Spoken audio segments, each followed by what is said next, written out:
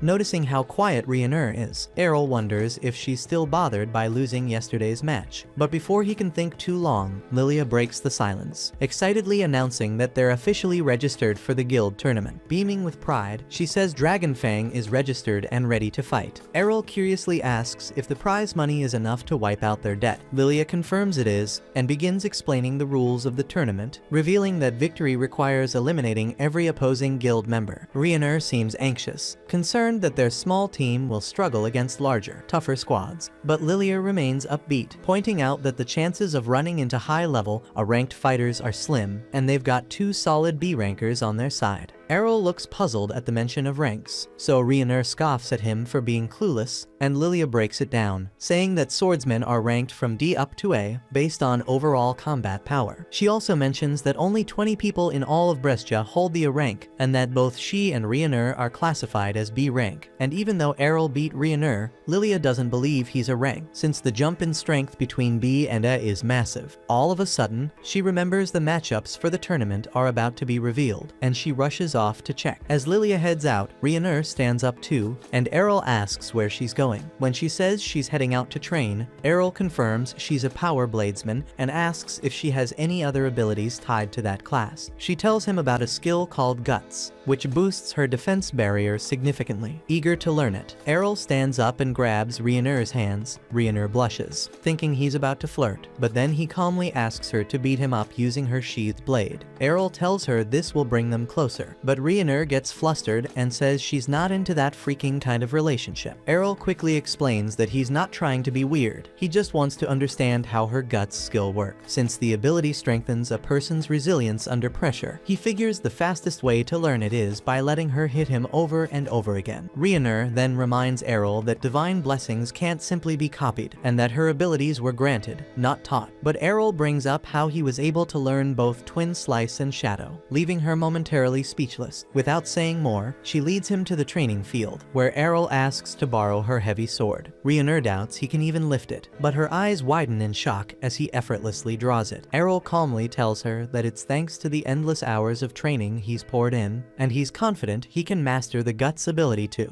That's when Ryuner finally acknowledges his determination. She agrees to help him learn, warning that she won't be holding back. Errol feels genuinely lucky to have such a powerful ally from his hometown. Blushing from his words, Ryuner raises her blade, and their special training begins. Not long after, Lilia comes bursting in, completely panicked over the tournament matchups. She's in tears when she announces that their very first opponent is Black Blade, the most elite guild in all of Brescia. Knowing that their captain Jorg is a total monster with no sense of mercy, Lilia fears he'll show no restraint in crushing them. Still, she decides they'll face fate head-on and give it their all. Then, when Lilia finally notices Ryuner hammering down on Errol, she assumes they're having a falling out. Ryuner explains it's just intense training, but Lilia remains convinced Ryuner is venting her anger on him, covered in bruises. Errol staggers up and complains that he's starving, but Lilia tells him to drink some holy water first to recover. As the days pass, the tournament day finally arrives. Errol is blown away by the enormous coliseum and the roaring crowd filling the seat. He then overhears some spectators chatting nearby, and they're excited to see two big guilds clash, but their money's on Black Blade, since nobody expects anything from the rundown Dragon Fang. Lilia grits her teeth, ready to snap, but Ryuner stops her before she can cause a scene. Errol is surprised there's gambling going on, and Lilia suddenly grins darkly as she sees their odds are set at 20-1. Errol seems impressed by the number, but Lilia reminds him that it just means everyone expects them to get destroyed. Still, she thinks the outrageous odds are the perfect chance to make some quick money if they pull off a miracle and win, knowing full well they're doomed if they lose anyway. Lilia confesses she went all in. She mortgaged her home and bet every last coin they had on Dragonfang. Ryuner nervously points out that they're more likely to lose, but Lilia shrugs, saying it's not like things can get any worse. Out of nowhere, Jorg approaches and commends Lilia for defending her father's guild with such fire. He casually asks about the mysterious classless fighter she brought in, and Lilia immediately suspects he's being sarcastic. With a fake tone of concern, Jorg says it saddens him to see his old rival guild in decline. Then, with a smirk, he claims he personally arranged their matchup because the crowd would love a battle between the former strongest and the current strongest guild. He even says he did her a favor, letting her profit off the betting odds. But Jorg can't hold back his laugh, knowing there's no way she'll defeat the elite team he personally handpicked. When Lilia firmly declares they'll win anyway, Jorg walks off, leaving her boiling with rage. Errol watches quietly, seeing right through Jorg's manipulative charm and empty compliments. Later, as the match time approaches, the announcer hypes up the event, and the audience explodes with excitement. Errol observes that Jorg himself won't be participating and wonders if the guild master is showing mercy. Lilia quickly shuts that down, reminding him that Jorg's members are all a rankers, and Ryuner agrees that they're definitely not pulling any punches. But that only makes Errol more eager to face off against high-level swordsmen. Shortly, the announcer announces the first fight, Black Blade's Geo vs Dragonfang's classless Errol. As Errol enters the battlefield, whispers ripple through the audience. People scoff, wondering why Dragon Fang would send someone with no class to be publicly embarrassed. Even Geo sighs and thinks that this fight is going to be a complete waste of time. As the match begins, Geo immediately teleports forward and stabs Errol with his sword. Lilia gasps in panic, but Rioner calmly says it's just a shadow clone. As the false image vanishes, Geo's confident smile begins to fade. He spins and thrusts again at the figure behind him, only for that one to dissolve as well. That's when he realizes there are now 2 more Errols standing across the arena. Thinking he can finish them all in one move, Geo charges up a blink dash and strikes, only to be caught off guard by a third version behind him. The 3 shadows all lunge at once, and Geo manages to destroy them, but it's too late. The real Errol emerges from beneath him and lands a clean hit, dropping Geo in a single blow. Crumpled on the ground, Geo struggles to understand how Errol summoned 3 illusions at once, but Errol casually explains that his mother can create 5 shadows without breaking a sweat. With the match over, the announcer calls Errol the winner, and the crowd erupts into cheers. Lilia jumps up, celebrating, while Rioner stares in disbelief that Errol just crushed an rank swordsman like it was nothing. As the medics carry Geo off the field, Errol reflects on how clean Geo's critical attack was, and thinks that he still has a long way to go before he can replicate this skill. At the same time, the audience is left stunned, unable to believe that someone without a class could outperform an elite swordsman. As Jorg watches from a distance, silently clenching his jaw, the next round begins. Black Blade's second fighter lunges forward, slashing at Errol, but he deflects each strike with ease. Without hesitation, Errol counters with a flawless twin slice, cutting his opponent down and securing another swift win. In the following bout, Errol faces an agile fighter wielding a dagger for close-range combat, but before the man can react, Errol vanishes like a phantom and reappears behind him, knocking him out cold. Even Rioner and Lilia are caught off guard because he's just scored 3 victories in a row. Rioner turns to Lilia and asks why she isn't stepping in to fight yet. Lilia, knowing full well she'd stand no chance, decides to focus on cheering instead. She gets Rioner to join in, and they both watch as Errol takes on his next challenger, a heavily armored shield user. Errol dodges every strike with precision while his opponent glares, accusing him of lying about being classless. Errol compliments the man's technique, saying he'll need to wear him down over time since breaking through his defenses head-on isn't an option. But the shield bearer scoffs, insisting someone with no class shouldn't even be able to fight him at all. Errol responds that everything he has came through relentless effort.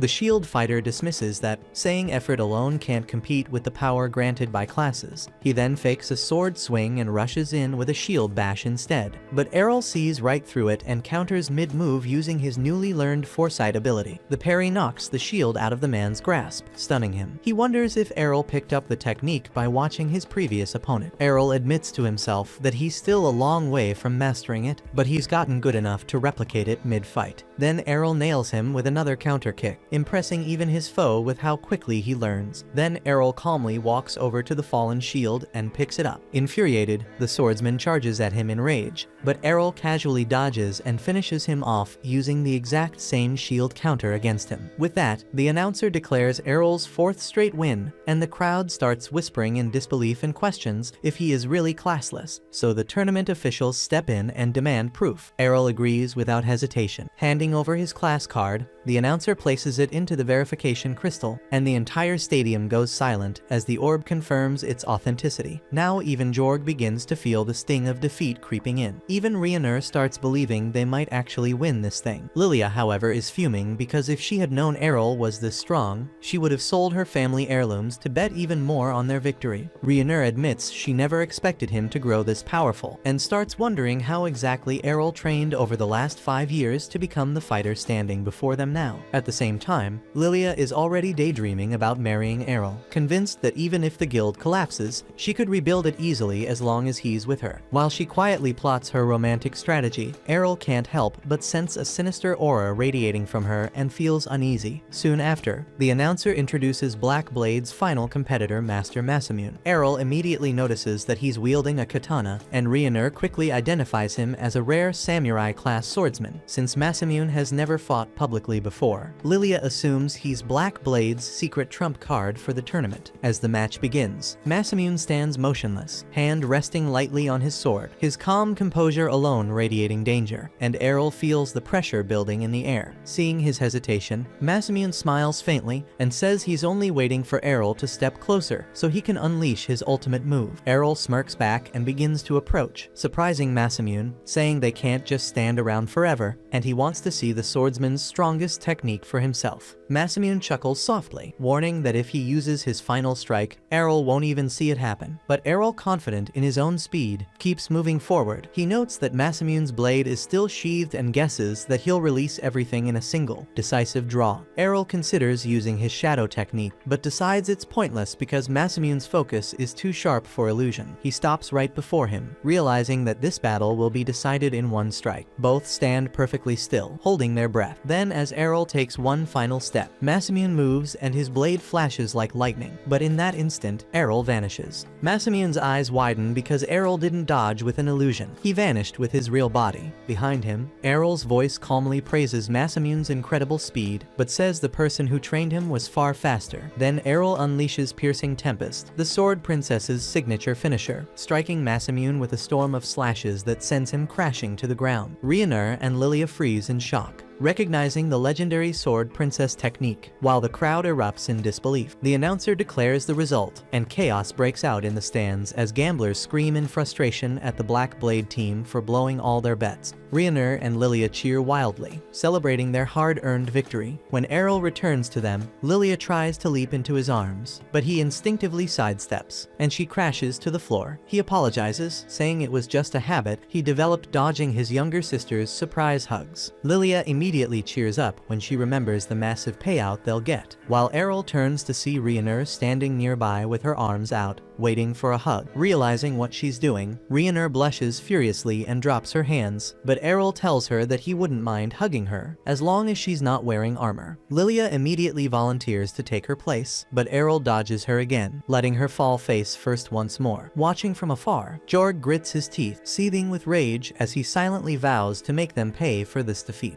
Later that evening, once they got back to the guild house, the place turned into a full-blown party with drinks flying in every direction. Errol still couldn't believe Lilia was even allowed to touch alcohol, but she made it clear she was a grown woman, even if she still looked like a kid fresh out of class. What really messed with her head was how Errol went toe-to-toe with 5 elite swordsmen from the top guild in the entire country and came out untouched. To her, this was her golden opportunity, and if she played things right, she could ride his rise straight out of obscurity. She didn't waste time and went straight for it, asking him to marry her and claiming she could give him anything he desired. But Errol, being the cold-blooded lone wolf that he is, shut her down immediately and said he'd rather go with someone like Ryuner instead. That hit Ryuner like a truck, making her face light up red as she jumped from her seat, snapping at Errol to quit saying dumb shit just to dodge Lilia. But Errol was dead serious and asked what made her think he was joking, and she fired back when they were kids. He called her a dude during a sparring match. She said everyone who met her said she lacked any kind of feminine appeal, but Errol could clearly spot 2 legendary assets in front of him and didn't seem to agree. Lilia quickly picked up on the fact that Ryuner had no clue how to play her own damn hand, so she figured she didn't have much competition. Sliding in closer, she started caressing Errol's thighs, saying he must be sore after all the fighting earlier, and whispered that he should stop by her room later. Ryuner immediately panicked and told her to stop being so damn creepy, but Lilia just smirked, saying all she planned to do was give him a proper massage to help him unwind after such a rough day. To her surprise, Errol replied that he'd much rather get one from Ryuner instead. But his idea of a massage was basically getting his ass handed to him by Ryuner at the training yard, while he pushed himself to learn the same reinforcement magic she used with ease thanks to her skill set and class perks. Lilia stood up on the balcony watching the chaos, wondering if Errol even knew what a real massage was supposed to feel like. The non-stop clanging and yelling finally woke up Lilia's dad, who staggered out of the house, totally wrecked from drinking, groaning about the racket, and grumbling that there was no need to take out their pre-tournament stress in the middle of the damn night. But Lilia tells him straight up that they actually won the match, and and not against just anybody, but against the current strongest guild out there. That instantly catches his ear, though in his head he figures Black Blade must have thrown in some rank B or C newbies just to get wiped. Then Lilia drops a bigger surprise, saying every single one of them was a tier. And not only that, but Errol took them all down on his own without backup. That snaps her dad out of his booze haze as he stares at Errol, all bruised and busted up, trying to figure out if this kid is really the real deal. Lilia adds she made a stack of bets, and since Errol wiped the floor with the enemy team, she hit the big time. Now they're not just out of debt, they've got more than enough to keep the guild running. Her father stays skeptical, saying that if the kid really is that strong, then it's just a matter of time before some bigger and richer guild comes to scoop him up, so she better not get too comfortable. But Lilia fires back that there's nothing to worry about since she's planning to marry Errol anyway, and once that happens, he's locked in for life. Errol shuts that idea down right away, then shifts his focus to her dad. He says Lilia might be a stubborn little pain, but at least she's not some quitter who bailed on everything. That was a clear shot at her dad, who glares at him with warning in his eyes, but Errol just keeps going, telling him to stop sulking and start acting like someone his age, especially since he still has one working hand and could damn well use it to swing a blade. That sets him off, and he grabs Errol by the collar on the spot and tells him to stop talking about things he clearly doesn't understand. He says a dual-wielding swordsman who can't dual-wield anymore is just a waste of space. Errol doesn't back down and says he disagrees, since he's a classless fighter still pushing forward and trying to make something out of nothing. Her dad shoves him back and walks away without saying another word. Heading upstairs, Lilia and Rhiannon rush over to Errol, checking if he's alright. Lilia apologizes for what her dad did and thanks Errol for speaking up. Errol says even with one arm gone and years of doing nothing, her dad is still insanely strong, and it's a shame all that strength and experience is going to waste. He starts thinking about all the cool skills he could pick up from a guy like that and makes a promise to himself to get Rod to grab that sword again. Lilia hears him talking about learning and casually brings up the dungeons under the city as a good place to start. Errol doesn't have the slightest clue what a dungeon is, so Rhiannon steps in and explains that dungeons are underground caverns crawling with monsters, usually spawning in the hundreds, and packed with deadly traps. It's one of the best spots to rack up combat experience, sharpen new techniques, and level up fast, especially with the Sword God Cup coming up. Errol clearly has no idea what she's on about, so she breaks it down further. Every year, the city throws a massive tournament where the top swordsmen from across the country show up to prove who really sits at the top. Without wasting time, Lilia whips out a registration form and tells Errol to fill it if he wants in. But right in front of her, to Rhiannon's total shock, he tears it clean in half. Rhiannon looks stunned and asks if he's seriously skipping the contest, but Errol says Lilia tried to slip one past him and had handed him a damn marriage certificate instead. Lilia laughs it off, saying she was just messing around and wanted to see how far she could push it. But Errol's had enough of playing nice, and he grabs her from behind and locks her in a rear naked choke just to teach her a lesson. By the time morning rolls in, Errol wakes up with Lilia trying to launch some kind of sweet ambush, but he reacts fast, dodges her, and ties her to the bed before heading out like nothing happened. Later that same day, the whole crew heads toward the dungeon grounds, where Lilia starts explaining the basics. Every adventure stands on a teleportation circle, which lets them jump to a dungeon floor they've already been to, and you can't skip ahead to new levels unless you've physically been there before. Lilia brags she's made it to level 12, while Rhiannon has hit floor 14. Errol decides on the spot to head straight to the 14th floor with Rhiannon, but Lilia cuts in and says it doesn't work that way. Unless he's been to a level himself, the circle won't let him teleport there. That was a letdown since Errol wanted to jump into the deep end and fight the strongest monsters right away. Lilia tells him to chill, saying she knows a shortcut that can take them down to the lower floors pretty fast. Everyone agrees to the plan, but Lilia tries to peel Errol off from the group, saying Rhiannon can continue her own floor 14 run, and that Errol doesn't need two guides. She grabs his arm and starts pulling him aside, but Errol's not that easy to trick. He shuts her down and tells Rhiannon to come with them anyway. They step onto the first floor and get ambushed right away by two armored knights. Errol draws his blade and locks into combat with one of them, while Rhiannon handles the second. He quickly notices that even with their bulky gear, the knights move with surprising speed, though it's still manageable. Using a quick burst of movement, he dashes in and slices through the knight's neck, but instead of falling, the armor keeps moving moving, revealing that it's completely hollow and being powered by the dungeon's own mana. Even headless, the thing doesn't stop. Rioner mentions that they don't feel pain and have no clear weak spot. So Errol switches tactics and goes for the legs, and the moment he strikes, the knight collapses to the floor. Rioner finishes her fight too and warns that these enemies will regenerate, so they should keep moving. Before pushing forward, Errol asks Lilia what her class is. She proudly says she's a fencer and offers to teach him anything he wants, whether it's in the training arena or in bed. But Errol turns her down again and walks off without saying more. Just before they reach the second floor, they hear a voice crying for help behind a nearby door. As they approach, they find a man drenched in blood, kneeling on the floor and begging them to save him. Rioner suggests taking him to the surface, but he refuses, claiming his teammates are still trapped inside after triggering a trap. He pleads for their help, and Lilia instantly asks how much he's offering. To her surprise, he actually hands over a decent amount of cash from his gambling winnings. Still, something about the guy doesn't sit right with Errol. Walking behind him, Errol watches closely. From his own experience, anyone bleeding that badly wouldn't even be able to sit up without holy water, let alone walk all the way back here. He realizes the blood and wounds are completely fake, but he keeps it to himself, thinking this might turn into something more entertaining. The man leads them into a hidden chamber where they spot a long trail of blood and a small puddle in the center, with a single gold coin placed neatly in the middle. Lilia's eyes light up the second she sees the coin. As she reaches for it, a teleportation circle activates beneath their feet. Rioner catches on that they've walked straight into a trap, while the man smirks and admits he got paid well to set it up. What he didn't expect was for the magic circle to drag him along too. They all reappear on a floor none of them recognize, not even Rioner, which means it's deeper than the 14th level, but so far no enemies have shown up. The man who faked his injuries was now trembling uncontrollably, his voice cracking as he muttered that they'd somehow stumbled onto the dungeon's final floor, the one said to house the advanced sword god. Right then, a knight clad in rainbow-colored enchanted armor appeared before them. Lilia wasn't buying any of it, brushing off the whole sword god class as a dumb legend. Errol, on the other hand, instantly recognized how bad the situation was. He shoved Lilia to the ground just as the sword god unleashed a high-speed slash that tore straight through the dungeon walls. The moment the dust settled, the sword god charged directly at Errol. He barely managed to lift his sword in time to block the hit, and even then, the force slammed him into the wall. Still, he realized he only survived it thanks to the reinforcement training Rioner had drilled into him. He went on the counterattack immediately, swinging at the knight, but his opponent was insanely fast and danced backward with expert-level footwork. That made Errol grin, saying this was the perfect time to test his limits. His party was stunned as he stepped in again, using the same divine step technique, launching a flurry of strikes that the knight caught and blocked one by one. The pressure pushed the knight back, but he suddenly activated a skill that spiked the gravity in the room, pinning everyone else to the floor. But Errol stayed on his feet with ease, because he'd already gone through this kind of pressure back when he was a kid. His mom used to train him under the same conditions, where standing alone took everything he had. When she came at him back then, he was completely helpless. But now things had changed. He pulled out the gold coin and used it to cancel the effect, opening a small window in the knight's defenses. Errol didn't waste it, and he tapped into one of his strongest moves, a technique called Infinite Break. The impact shattered the knight's body completely, leaving the others in stunned silence. He then took a sip of holy water to recover his strength, and then the entire group exited the dungeon safely through the teleportation portal. Back at the tavern, Rod was once again drowning himself in booze when he overheard three loudmouth punks bragging about how they lured the new recruits from the Dragon Fang Guild straight into a trap, proudly saying those poor bastards probably weren't coming back. Rod stood up, walked over, and shattered their table with a single punch. He demanded they spill everything they knew. But before they could answer, Jorg stepped in and called him a useless drunk. Rod instantly put the pieces together. If Jorg was involved, then Lilia's odds of making it out alive were practically zero. Crushed by the thought, he lunged at Jorg in a rage, only to get tossed aside like garbage. He hit the ground hard, stuck there on his knees, wishing there was something he could do to save his little girl. But then a voice by the door pulled his attention. He turned around and saw Lilia walking in with Errol and Rioner, casually talking about how hungry they were. Lilia quickly spotted her father and that smug bastard Jorg, but she was caught off guard when Rod pulled her into a tight hug and quietly thanked whatever was up there that she was still alive. Rioner stepped forward and called Jorg out on the spot, saying they got everything from his lackey, who confessed the whole thing was his doing. Jorg, like any sleazy politician, denied everything without hesitation and claimed that anyone who enters the dungeon is responsible for their own damn safety, and Errol couldn't exactly argue with that. Rod warned warned Jorg that he wasn't going to walk away from this clean. Jorg brushed him off again, called him a washed-up drunk who should have stayed in the gutter, and left without a care. Errol just stood there wondering what kind of garbage he'd have to deal with next.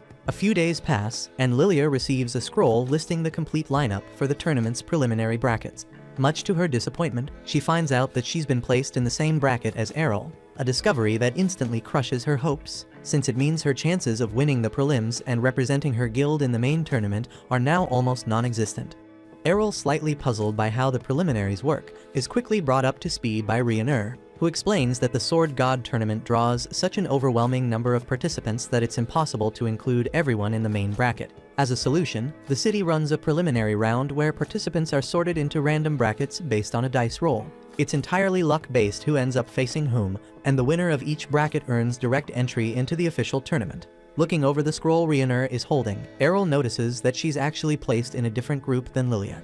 She quietly breathes a sigh of relief and offers a silent prayer of thanks, knowing she wouldn't stand a chance against him if they had been matched. She then starts praying again, this time for a smooth path through her prelims. When Errol jokingly teases her about having unresolved daddy issues, Lilia cuts in, saying it's time to return to the dungeons for more training. Errol, on the other hand, seems completely fed up with dungeon crawling and just wants to bail. Lilia tries to play the charm card, insisting that she needs a strong man to protect her if anything goes sideways. Rhiannon, watching this unfold, makes a mental note of how helpless she sounds and quietly vows to give her a lesson or two about standing on her own. Just then, before anyone can leave, Rod enters the room with exaggerated concern, pulling his daughter into an embrace and reminding her to be extra cautious, just in case Jorg decides to make another move. Lilia sees the fear in her father's expression and promises to be careful before heading out. As Rod turns around, he finds Errol silently watching him with a judging stare. Rod defends himself, saying there's still time for him to get his act together and be a better father. Errol simply smiles and responds that it's never too late to be a decent person, then walks off. 2 weeks later, the day of the preliminaries finally arrives. The matches kick off as crowds roar from the sidelines, cheering on the fighters as blades clash and sparks fly. Bit by bit, the ranks begin to thin as combatants are knocked out, and Lilia unfortunately ends up losing her match, without even making it far enough to face Errol. Lilia then sulks quietly in the corner, brooding over the outcome and clearly disappointed, as she had at least hoped to make it to the finals this time. But Errol shows no sympathy for her frustration, casually remarking that all her concern about being in the same bracket as him was pointless because she would have lost either way. His bluntness only deepens Lilia's gloom, but she quickly gathers herself and warns him to stay alert, even with his strength, since the other finalist in their group has a few tricks that might catch him off guard. Errol, on the other hand, doesn't seem remotely concerned and remarks that he's already encountered nearly every kind of technique during his battles inside the dungeons, so it's unlikely this opponent would catch him off guard. Still, Lilia remains unconvinced and explains that the red-haired swordswoman is actually a magic swordsman, someone who can channel spells through her sword, enhancing it with mana and added force. That detail catches Errol's attention, as he hadn't expected the tournament, centered on pure swordsmanship, to allow the use of magic. But Lilia clarifies that it doesn't matter what class you belong to. As long as you're affiliated with a guild, you're qualified to compete in the tournament. Just then, the announcer calls for Errol to take the stage, and Lilia wishes him good luck. He makes his way into the arena and comes face to face with the red-haired girl, who bluntly declares that she's a magic swordsman and that her class is fully recognized in the tournament. She adds that she doesn't want to hear any whining about the match being unfair just because she uses magic. Errol calmly responds that he has no complaints. Whoever fights best deserves the win. With that, the announcer signals the start of the match, and the red-haired swordswoman immediately launches a series of fireballs at him. Errol moves with precision, dodging each blast like he's in a scene from The Matrix, deflecting a few and slicing through others mid-air. She continues the relentless assault, her mana seemingly endless, but Errol maneuvers through the barrage and manages to close the distance between them. He strikes with intent, aiming to end it quickly, but she blocks just in time and counters with another fireball, forcing him to retreat. As the duel continues, Errol begins to analyze her rhythm and notes aloud that it must be convenient to switch so easily between long-range and close-quarters combat. She smugly replies that her talents are natural, and someone like him without a class could never hope to match her. But Errol fires back, pointing out that while she dabbles in both styles, she has yet to truly master either one. That really sets her off, and she furiously vows to make him eat his words. She channels her magic into her sword, igniting it in flames, and proudly declares that only a true magic swordsman can wield a weapon like this. With that, she swings the flaming blade, sending a wave of fire trailing toward Errol, who calmly steps aside and cuts right through it. Still, even he begins to struggle to predict her next move, thrown off by the unpredictability of her footwork and sudden attacks. Acknowledging her skill, Errol comments that she must have spent a fair amount of time honing her craft. But then, without warning, he plants his feet and stops moving altogether, effortlessly deflecting each of her fire-infused strikes from a single position, showing her what real technique looks like. He remarks that if her foundation in swordsmanship had been more solid, even if slightly above the average, she could have made things far more difficult.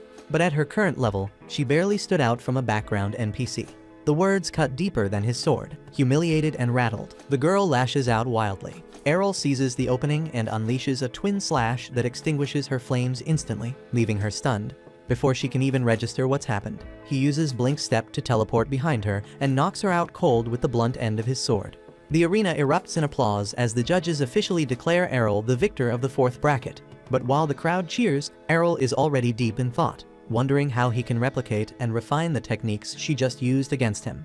A few days later, the final tournament is about to begin. Lilia returns to the guild house and tries to wake her father, insisting he join her to watch the event and cheer for both Errol and Rhiannon, who each won their respective blocks and earned a spot in the main tournament. Without even opening his eyes, her father tells her to go on her own because he isn't interested. Trying to provoke him, Lilia accuses him of being too scared to face Jorg. That gets a reaction as Rod snaps back, insisting he's not afraid of Jorg. But his anger quickly fades, and for a moment he lowers his guard. In a rare display of honesty, he tells her that he picked up his sword again yesterday and realized just how rusty he's become. So rusty in fact that he doubts whether he could even win the Sword God tournament anymore. Lilia is instantly furious, reminding him that she didn't even qualify for the prelims, so hearing a man who still could make the finals calling himself rusty is beyond insulting. She tells him to take a good look around. Most swordsmen train their entire lives and still don't make it past the first round, while he still has what it takes to stand among the top. Eventually, Rod agrees to come along, and as they make their way to the stadium, his thoughts drift back to the days when he trained Rhiannon, back when he still had both arms, before becoming the one-armed relic he is now. He reflects on those memories with quiet warmth and finds himself wondering how Rhiannon will fare today. After all, she's his oldest student at this point, and he feels a deep connection to her progress. Meanwhile, inside the tournament grounds, Rhiannon appears to be on edge, her leg jittering nervously as she stares at the floor. She suddenly jumps in surprise when Errol appears beside her, asking whether she's afraid they'll end up facing each other right off the bat. The question snaps her out of her anxious thoughts, and she instinctively tries to punch him, but Errol catches her fist mid-air. Just as the judges announce the opening match, Jorg, the reigning champion, will face Errol, the mysterious classless swordsman who's shocked everyone with his undefeated run so far. Errol rises to head to the arena, and Rhiannon gently grabs his hand to wish him luck. Errol then steps onto the battlefield, and from the stands, Lilia yells out, cheering him on with a crude but heartfelt battle cry, telling him to crush Jorg and shred him into 64 pieces.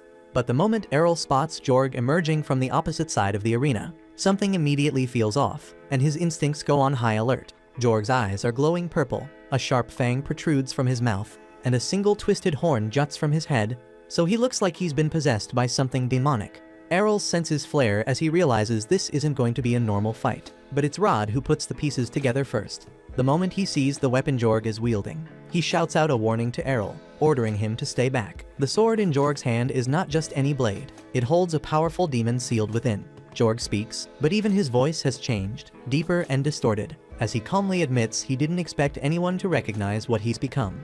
Lilia, clearly unsettled, doesn't understand that Jorg should know exactly who Rod is. But Rod explains that this isn't Jorg speaking anymore. The demon inside the sword has taken over completely, which means Jorg no longer has control over his actions. Rod also reveals that the weapon is in fact the original sword once used by the sword deity to defeat the Demon King. However, before his death, the Demon King cursed the blade, tainting it so severely that it was supposed to be sealed away forever in the royal vault. The demon grins, stating that although he was sealed away for centuries, he remained patient, waiting for the day someone would come along to set him free and claim his power. And that day finally came with Jorg.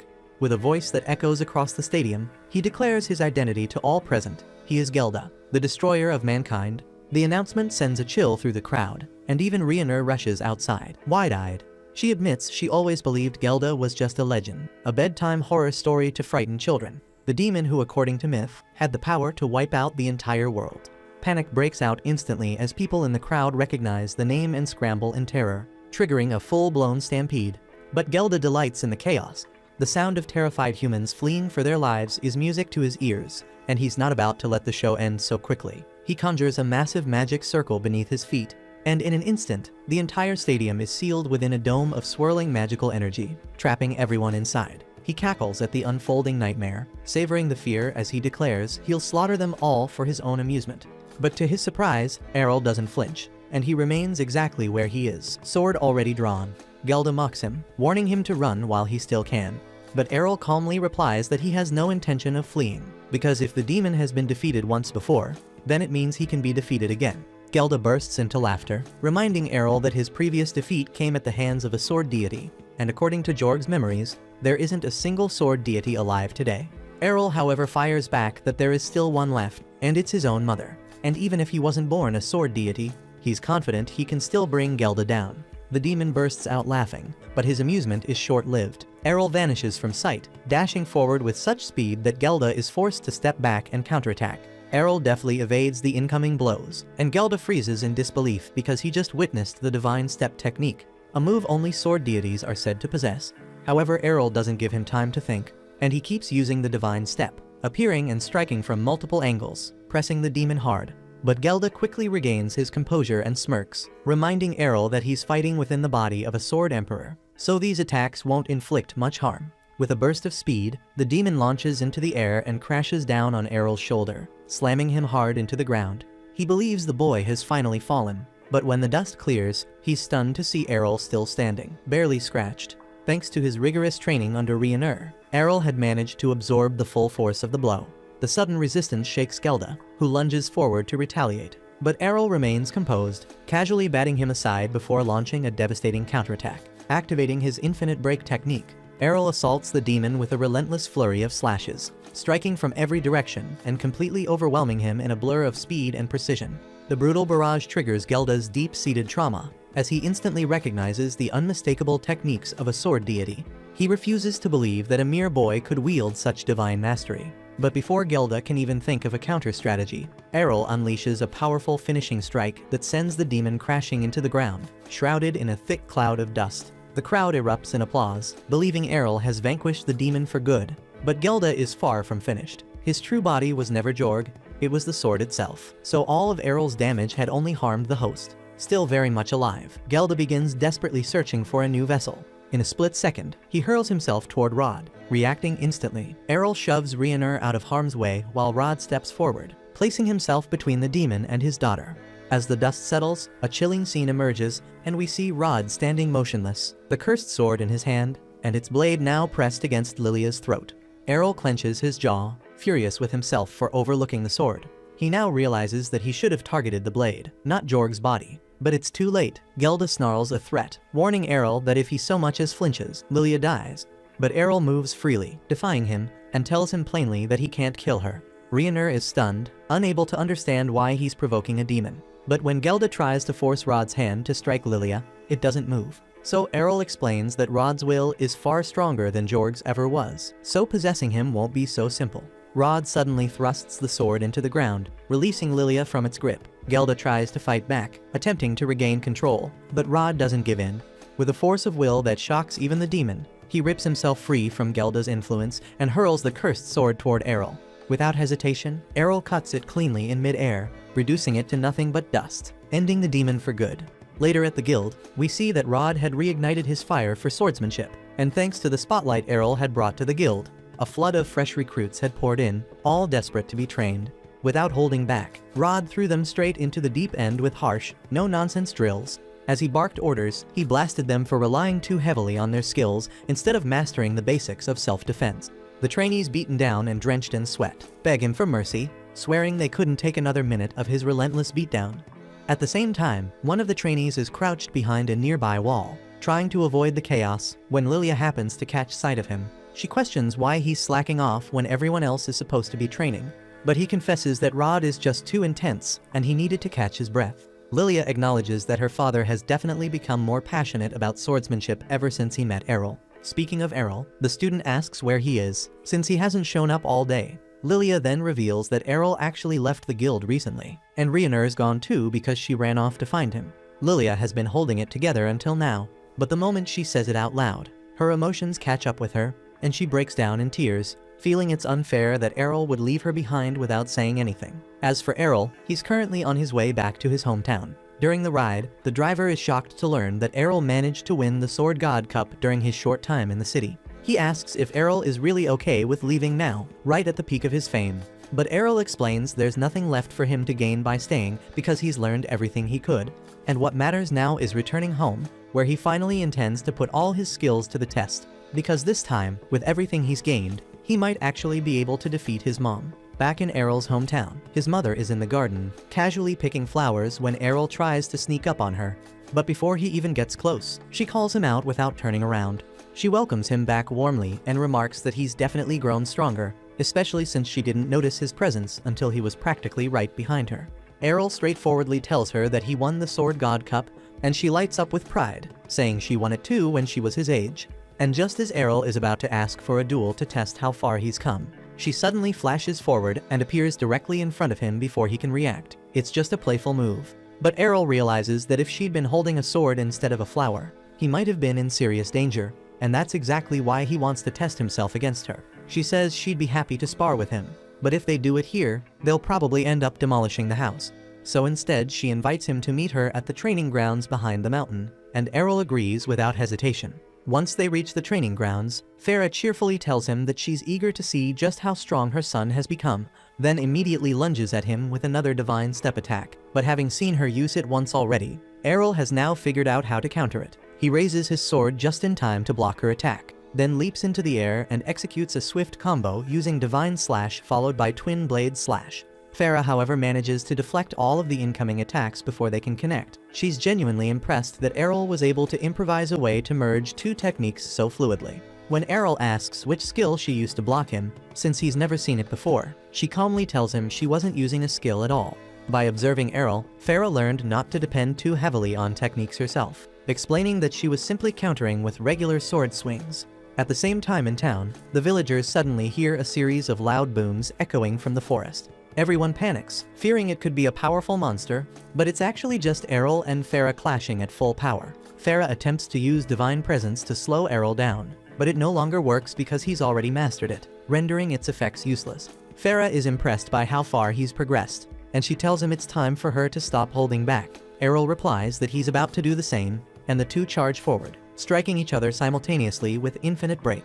At the same time, Rhaenyra has just returned to town as well, but notices there's no one around and wonders if it might have something to do with all the noise coming from the forest. Still, she doesn't care about that right now because she only wants to see Errol again. She knocks on the door of his house to check if he's home, but to her surprise, a young girl answers.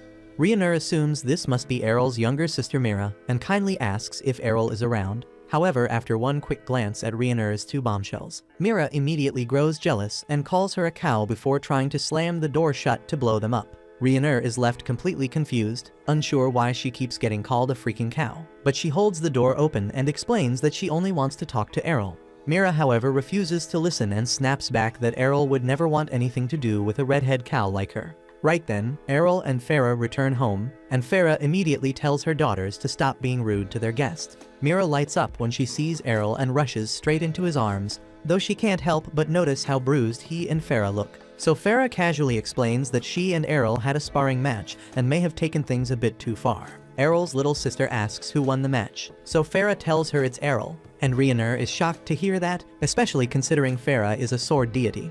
But Errol quickly downplays it, saying the only reason he won was because Farah isn't in peak condition anymore, since she stopped taking her training seriously years ago. So it wouldn't be fair to count this as a real win. Farah tells him not to say it like that, since it makes her sound like an old woman, but Errol reassures her with a smirk, saying she's still way too beautiful to be called that. They all head inside and sit down at the table to catch up. Farah wants to hear about all of Errol's adventures in the Sword City, but she admits she's even more interested in learning how Errol and Rhaenyra first met because she's a sucker for romantic stories. Errol explains that he and Rhaenyra lived together while he was in the city, and Farah's face lights up with excitement at the idea. However, Rhaenyra quickly steps in to clarify that they were simply members of the same guild, so nothing inappropriate happened between them. Errol then asks Rhaenyra why she came to visit all of a sudden, and she replies that she wanted to know why he left the guild so abruptly. Errol looks puzzled because he's pretty sure he handed in an official resignation before departing, so it's not like he just vanished without a word. But Rhaenyra says that's not what she meant. What upset her was that he didn't say goodbye in person, and he just left without so much as a word, and she thinks he could have at least done that.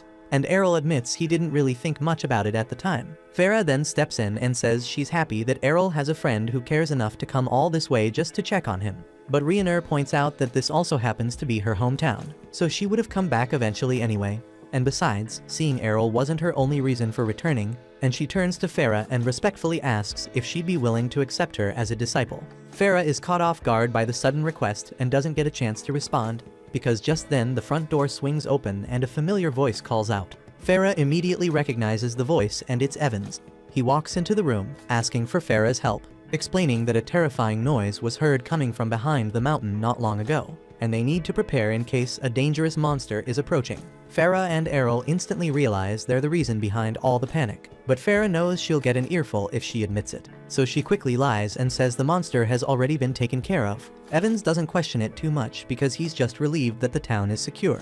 And now that the tension has eased, he notices Rhiannon standing nearby and asks when she got back. Farah hadn't recognized her at first, since she looks quite different from how she did as a child. But now that she's paying closer attention, it's clear that Rhiannon bears a strong resemblance to Evans' late wife. Evans then wonders why Rhiannon is at Farah's house in the first place, so Farah casually tells him that Rhiannon just asked to learn everything there is to know about how to be a suitable wifey for Errol.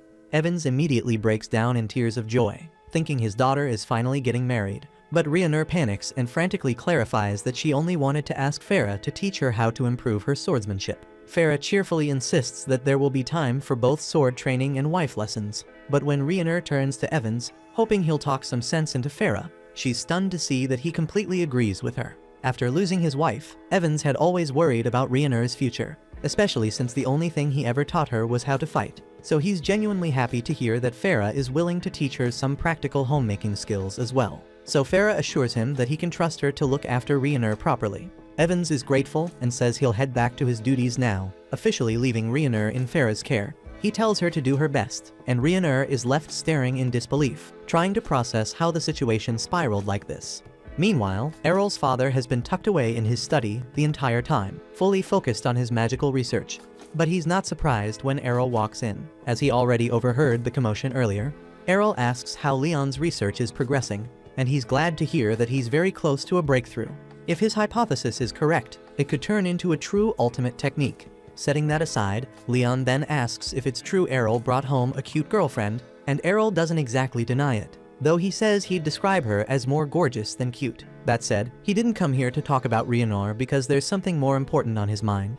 Errol explains that he just managed to defeat Farah in a duel, so now he wants Leon to teach him magic. However, Leon quickly shuts that idea down, saying it would be impossible for Errol to learn magic and that he should just forget about it altogether. And while that is happening, Farah is in the kitchen with Rhiannon, trying to teach her how to cook. Rhiannon agrees to give it her best shot, but she has absolutely no experience with anything outside of wielding a sword, so much so that she ends up accidentally smashing the entire table to pieces. Rhiannon apologizes for the mess, but Farah laughs it off, saying it just means they'll have to start with the absolute basics. Not long after, Errol and Leon finish repairing the table, and while Errol is putting the tools away, he casually asks why Leon didn't just use magic to fix it, and Leon explains that Farah prefers it when he does things by hand. Still, since Errol seems curious to see some magic, Leon picks up Mira's broken mug and casts a rebuild spell, restoring it perfectly. Then while they're putting away the rest of the supplies, Leon tells Errol not to get his hopes up too much about magic. He's already proven that someone born without a class can learn to use a sword, but magic is a different story. It requires a large mana pool, and that's not something you can train your way into. Errol admits that learning magic without a large mana reserve would be impossible. However, he asks if he'd be able to use magic at all, assuming he had some mana in his body. Leon replies that, technically, Errol might be able to learn a few spells even without a mage class, so long as he does have mana. But he also doubts that's the case, since if Errol really had magic in his body, he probably would have accidentally triggered a spell at some point already. However, Errol insists that he does have mana. Back at the guild, while he was training with Rhiannon, he had been burning through large amounts of the guild's holy water. So Lilia went into storage and brought out a stash of old mystery potions for him to use instead. Rhiannon warned him not to drink them, since they could be toxic, but Errol figured drinking poison might unlock a poison resistance skill, so he went ahead and did it anyway. In the end, the potions didn't poison him, But Errol is convinced they restored something within his body, not divine protection, but something else, and he believes it was mana. If that's really true, then Leon thinks Errol might actually have a shot at learning magic. He asks Errol if he can still feel that mana in his body, and after Errol confirms he can, Leon tells him to try moving it around and focusing it into a single point. Errol gives it his all, and at first, nothing seems to happen. But after a few moments, a faint blue glow begins to shimmer in his hand. His father lights up with excitement. The glow may be dim, but it's undeniable proof that Errol possesses mana, even if it's only a small trace. However, the moment doesn't last long because Errol starts feeling dizzy, as even generating that small light drained every bit of mana he had. Leon tells him that before he can even think about casting actual spells, he's going to need to work on expanding his mana pool. Fortunately, if there's one thing Errol excels at, it's hard work, and Leon believes he can make it happen in no time. The following morning, Errol marches into the item shop and drops a heavy pile of gold coins onto the counter, announcing that he wants to buy every mana potion they have in stock. From that point forward, he begins a rigorous routine, constantly draining and refilling his mana pool to force it to grow. And after 6 months, Errol's effort pays off, and his mana pool has increased enough for him to stably maintain a floating ball of mana. Leon proudly congratulates him on his progress. But there's still a long road ahead as Errol's current mana output is only equivalent to that of a typical 10-year-old. Leon then hands him a piece of parchment inscribed with Magiscript, the written language of magic, and explains how this will be different for him. Normally, someone with a mage class would instinctively gain the script for each spell as part of their skill set. But since Errol has no class-based magic skills, he'll have to manually memorize the script for every single spell he wants to use. It's going to be a demanding process, so Leon recommends that Errol consider studying the basics in the City of Magic, though he'll need to further train his mana before he can meet the minimum threshold required for entry.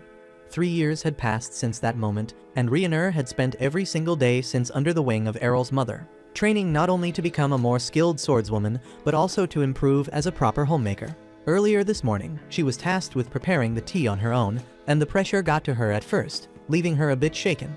But she pulled through and eventually brought it over, her hands slightly trembling. She stood there anxiously as Errol's mom took a sip, gave it a moment to settle on her tongue, then looked up and smiled, saying the tea was just right. And Rhiannon hadn't expected such a small compliment to mean so much. But it filled her with more joy than she imagined.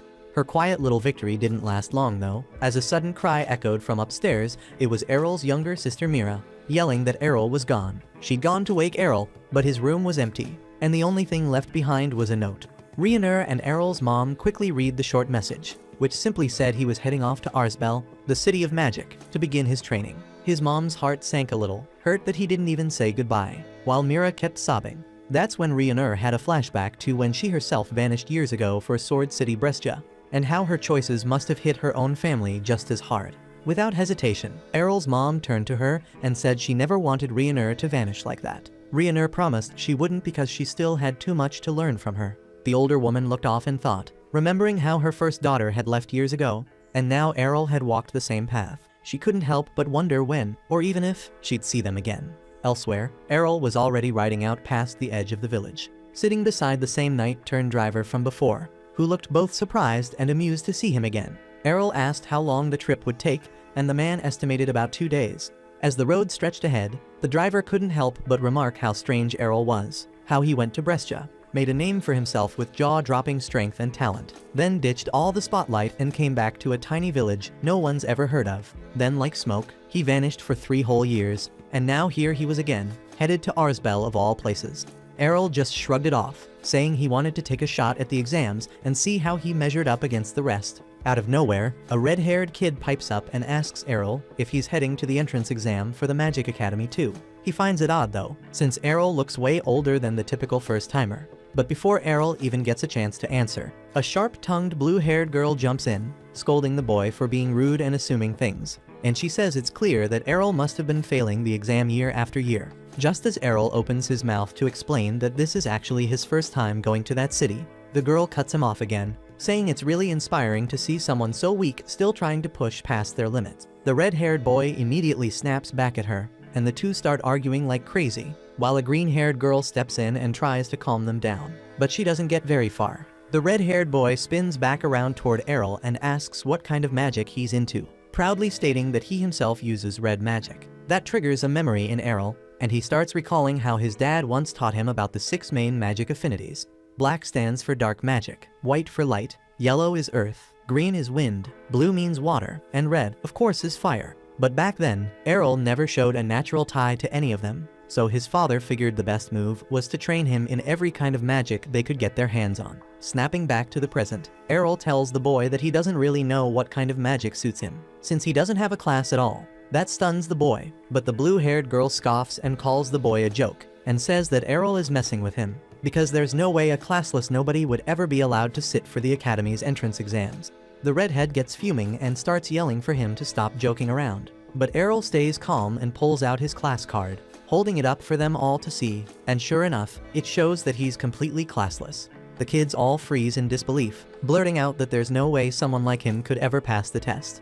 But before Errol can reply, a deep, earth-shaking roar erupts from the nearby forest, strong enough to make the trees around them tremble. Errol instantly recognizes the sound and warns them. It's the roar of a troll king waking from its slumber. The red-haired boy starts freaking out, shouting that they need to run for it because that thing's unbelievably strong, while the blue-haired girl shouts at the driver to get them out of there fast. The driver spins around in pure panic, saying that the roar scared his horses so badly that they've passed out. The blue-haired girl quickly realizes they're stuck with no way to flee, so she steels herself and starts laying out a battle plan. She tells the redhead and the green-haired girl that at the end of the day, a troll is still just a troll, and if they work together, they should be able to take down the slow brute. But that confidence quickly crumbles when the actual troll king lumbers out of the woods, wielding a massive club that looks like it could flatten a house. Red tries to rally the group, insisting they hold it together and focus. But before anyone can move, the giant troll is suddenly sent flying through the air, slammed by an even more monstrous club from behind. Then a second troll, even bigger and nastier, steps out from the woods. The girls collapse, shaking and clinging to each other in fear, instantly realizing that their magic doesn't stand a chance. But the red-haired boy forces himself to stay cool because he can't show fear with the chicks watching. So he jumps out of the cab, takes a deep breath to steady himself, and raises his wand. And with every ounce of mana he's got, he hurls a fireball straight at the troll's face. For a second, it looks like they might actually land a hit. But once the smoke clears, the troll stands there, completely untouched and a lot angrier. The boy freezes since that blast drained all his mana, and he's got nothing left to run or defend himself. The freaking troll then lets out a furious roar and charges straight at him. But right before it reaches him, a massive explosion shakes the entire area, engulfing the beast in flames and reducing it to ash, leaving everyone staring and stunned. Then Errol steps forward from behind, rubbing the back of his head and muttering that maybe he overdid it a little. The red-haired boy is speechless, and even the girls start whispering to each other, shocked that Errol just used explosion magic, something only elite mages are even capable of, and rarely so effortlessly. While they're still processing what just happened, Errol walks over to the horses and casts a healing spell to bring them back to their feet. As he turns around, he finds the red-haired boy already on his knees, bowing and begging him for forgiveness, and even more dramatically, asking to become his student so he can one day become a top-tier wizard too. Errol tries to brush it off and explain that they've got it all wrong, that he's just a test taker, nothing more. He even shows them the class card again to prove he doesn't even have a class. But the green-haired girl just smirks and says he must be some elite mage pretending to be classless to keep a low profile. Errol gives up trying to convince them and simply heads back to the road, continuing his journey to Arsbel. And after a few days of travel, they arrive just as the sun begins to rise. The city sits nestled beside a wide lake, with drawbridges on all sides that lift and lower to control the flow of people. The girls stare, dumbfounded, as the smug, loud-mouthed redhead trails behind Errol like a well-trained mutt, bombarding him with all kinds of questions. Once they step through the gates, the boy excitedly says Errol must be here to take the red magic exam, which means the two of them will be placed together. Meanwhile, the green-haired girl and the blue-haired one are headed toward the earth and water exams. That's when Errol finds out that the academy sorts its students and tests based on their elemental affinity, and he quietly hopes they won't toss him aside the way Brescia did, just because he doesn't have a class. But then something unexpected happens, because when he walks up to the reception desk, the lady behind the counter welcomes him with a smile, stamps his card, and hands him his exam number. Errol is still uncertain and asks if it's really okay even though he has no class. So the receptionist calmly replies that every candidate has the same right to take the test, and no one here gets turned away. That's when it really hits him that this place is nothing like Brescia. Feeling a flicker of hope, he heads toward the testing field. There, he spots a group of kids lined up, one after another, taking turns. One boy launches a tiny fireball at a metal dummy and earns a pass. Before Errol can figure out what he's supposed to do, A loud, flashy guy with bright red hair strolls into the arena and casually asks if he's allowed to blow up one of the metal knights. The examiner looks puzzled at first, but after checking his ID card, he realizes the kid's an advanced caster, a rank that's incredibly rare to see. All the onlookers go quiet as the guy steps up, casts a spell, and unleashes a blazing column of fire that completely engulfs the armored dummy. He stands there, clearly impressed with himself, but the red boy doesn't let that slide and suddenly shouts that Errol could top that without breaking a sweat. The flamboyant caster whips around, insulted, and asks if this nobody seriously believes a regular dude could beat someone with advanced magic. The red boy scoffs and fires back that Errol could eat him for breakfast and crap him out before lunchtime. The show-off laughs it off, saying those are empty words because no one else here could pull off a move strong enough to melt steel like he just did. Errol finally cuts in, pointing out that the metal knight didn't even budge, let alone melt. The instructor steps in to explain that the knights are crafted from mythal, one of the toughest metals on the planet, so there's no way it would go down that easily. The redhead immediately starts teasing the flashy guy again, dragging Errol into it by claiming he'd outperform him without even trying. So Errol smacks him upside the head and calmly walks into the testing zone. He decides to fire off the same spell that the arrogant guy used, which already gets everyone buzzing. But instead of a flashy show, his magic unleashes a small, concentrated flame pillar that looks way too weak to cause any damage. The show-off boy bursts into laughter, but it dies in his throat seconds later when the mythal knight suddenly collapses into a puddle of molten slag. The boy stares in disbelief, claiming that eruption spells aren't strong enough to melt mythal. But Errol casually explains that what he used was a custom version of that magic, where he focused all the heat into a tight column, generating a temperature far hotter than any standard eruption spell could reach. With that, he calmly walks off and heads straight to the blue magic zone, where the blue-haired girl lands her attack and clears the test. She's caught off guard seeing Errol show up, but before she can say anything, he steps up and fires off an ice-edge spell that shatters the metal knight, then leaves again without a word, moving on to the green magic trial, leaving both the instructor and the students rattled. But just outside that arena, he spots the green-haired girl nervously waiting. She admits she hasn't even signed up yet because she's scared stiff. So Errol takes a minute to boost her confidence, gives her a little pep talk, and walks her over to the registration desk before heading to the arena. The exam this time is simple. Create a basic wind spell strong enough to spin the windmill in front of them. But in typical Errol style, he goes completely overboard and summons a freaking whirlwind that shreds the entire windmill into splinters, leaving the examiner speechless. The green girl's up next, but her nerves kick in again, and she starts hesitating, until Errol encourages her one more time and gives her a push. And thanks to that, she manages to pass as well. With those 3 schools out of the way, he breezes through both the Light and the Yellow Magic Academy without breaking a sweat, then makes his way toward the Dark Magic School.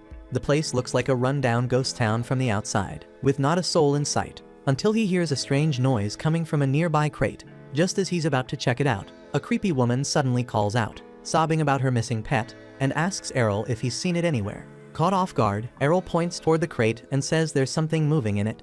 The woman wastes no time tearing it open and pulling out a bizarre, toad-like creature with limbs in the wrong places. Beaming with joy, she proudly tells Errol she created this chimera herself and asks if he thinks it's cute.